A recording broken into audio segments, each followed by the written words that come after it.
Hi there, I'm Dr. Megan Connell. I'm a licensed psychologist working out of Southeast Psych in Charlotte, North Carolina. At my practice, I run 2 different D&D groups that use D&D as a therapy tool. The first I co-facilitate with Dr. Ryan Kelly, who's actually a player in this campaign. And in that campaign, we work on teaching social skills using D&D to kids on the spectrum, kids with social anxiety and ADHD. The other group I run is called the Self-Rescuing Princess.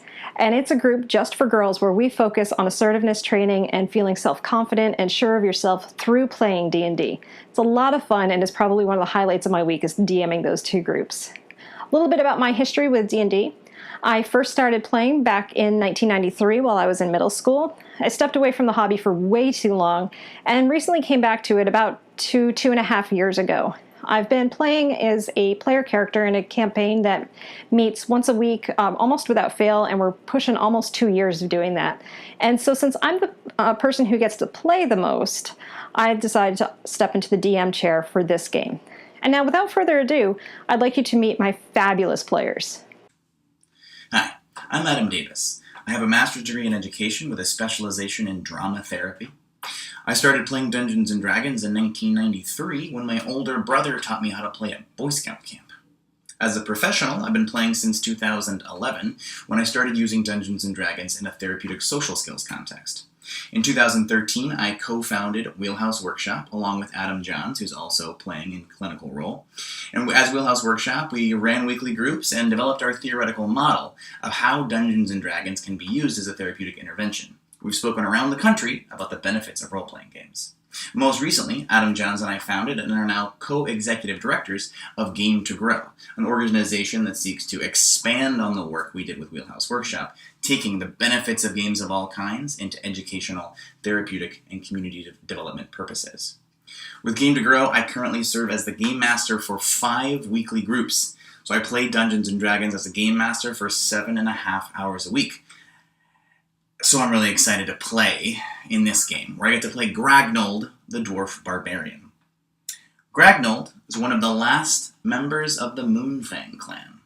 His clan worships the great wolf spirit who liberated the clan from their lycanthropic curse generations back. And as part of the initiation into adulthood, the young pups are taken out to survive a year on their own, where they must hunt and forage to survive. Gragnold was tasked by the clan with taking out the pups to their spot, where they would survive for a year. He returned to find that his clan had been attacked and killed by driders, and when he went back out to rescue the pups, he saw that only one of them survived, that strange young one, who when he showed up, had transformed into a wolf and killed the drider assassin. Since then, that strange young one and Gragnold have been exploring the world, trying to seek adventure and find a new clan to call home. Hi, I'm Adam Johns. I have a master's degree in couple and family therapy, and I'm a licensed marriage and family therapist with a private practice in the Kirkland area, specializing in seeing geeks and gamers in therapy. I'm also the co-founder, along with Adam Davis, of Wheelhouse Workshop in 2013, where we've been using games like Dungeons & Dragons to help teach social skills to kids and teens. We see a wide range of challenges within our groups, everything from social anxiety, high-functioning autism, ADHD, to just quirky, geeky kids who are having trouble making friends. I'm also the co-founder and co-executive director, along with Adam Davis, of the new nonprofit Game to Grow. Game to Grow seeks to expand on the work that Wheelhouse Workshop's been doing into all sorts of games of all kinds, really, using board games, card games, and also video games, and of course, role-playing games, to help with all sorts of challenges, including therapeutically, educational, and community development purposes. I've actually been playing Dungeons & Dragons since I was 8 years old, when a friend of mine from down the street found an advanced Dungeons & Dragons 2nd edition handbook, and it opened up a whole new world of possibility for us. I've loved playing ever since. The character that I'm playing in our campaign is Baradin. Baradin is a gnome druid, but he believes himself to be a dwarf. When Baradin was very young, his parents were killed in a bandit attack, and he was adopted by a group of dwarf barbarians that lived in the area nearby. Baradin believes that he's a dwarf who just hasn't grown into his strength and height quite yet. On a mission where he was set to go discover himself and really join the dwarf clan, a tradition that they have where you spend a year surviving on your own in the wilderness, he discovered that he could shapeshift and believes it to be a gift from the wolf god that the dwarves worshipped. Unfortunately, his clan was wiped out, and his only living brother, Gragnold, is his only connection to the remains of his clan. Now he travels with Gragnold searching for adventure and a new clan that he can be a part of. Hey everybody, this is Dr. B. I'm the clinical director of TakeThis.org. Definitely go check out our website. I'm also a Dungeons & Dragons social skills facilitator in the Seattle area for a social skills program called Aspiring Youth. And within the clinical role campaign, I play Immorel, the elf monk who has unexpectedly become the voice of reason, which is weird because I'm never the voice of reason, at least in Dungeons & Dragons. And Immorel had an unfortunate upbringing on the street as a pickpocket until he picked the wrong or the right pocket, depending on how you want to argue it, and was adopted into a monastery where he was taught to be a little bit more morally upstanding, though he still has some unfortunate quirks of pickpocketing food and storing it, so he always has something to eat. But we're having a great time in the campaign so far, and we hope you are too. So join us on game day with Clinical Role. Thanks. I don't like sand.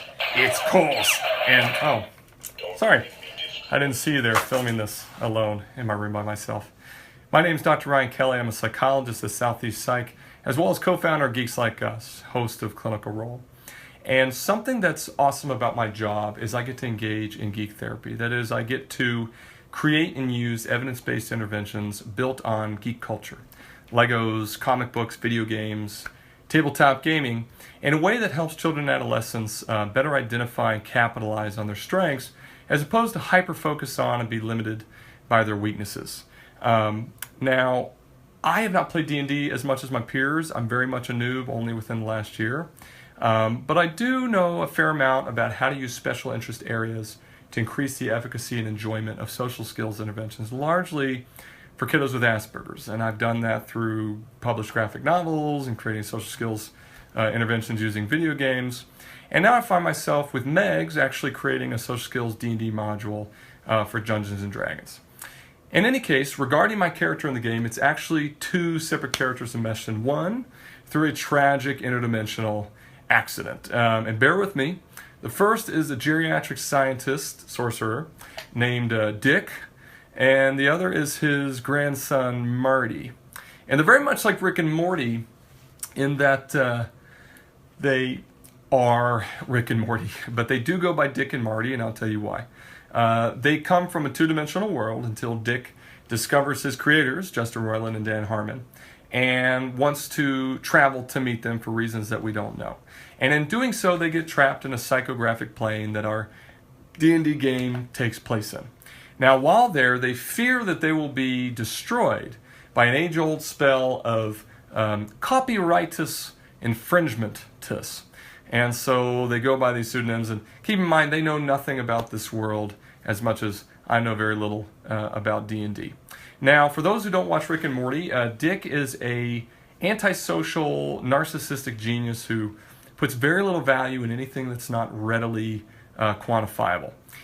Marty, of course I'm going to objectify the barmaids. They're barmaids. And by the way, we're all just objects. We're single-celled organisms that have evolved in flopping flesh bags of meat. They're trying to procreate and just make more objects. I'm just trying to get a good going. By the way, I'm the reason for that disclaimer, so if you're offended by foul language, I'm sorry. I offend myself.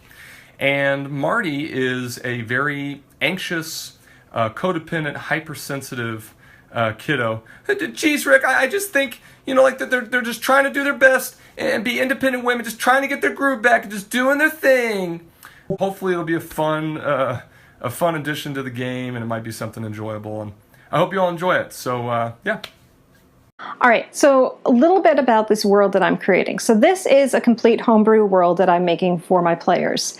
You're going to notice that the first part of this campaign that we're playing through is very much so like Tomb of Annihilation, because I wanted to use that module as inspiration for their first adventure together. Tomb of Annihilation is an awesome module, some really cool monsters in it, like undead zombie dinosaurs, And so I wanted the chance to use those in a campaign and to have some fun with those themes. After this original arc, we're going to be exploring backstories, going to be building this world out, and giving a wider world for our players to interact with and hopefully influence. So I hope you enjoy that. A little bit about my DMing style. I am a DM that's about fun. I try to increase the fun, and so I'll make my rulings on the rules more towards having fun and doing what makes sense in the given time. I'm also trying to streamline the game because we can only play once a month. Rather than spending time looking through the books trying to figure out what a ruling should be based on the rules, I'll often just make a ruling on the fly so that we can keep the game going. So rules lawyers, you're probably going to be annoyed with my GMing style. Just be warned. Anyway, I hope you enjoy this world that we're building, and I hope you enjoy this campaign and this story that we're all going to be telling together.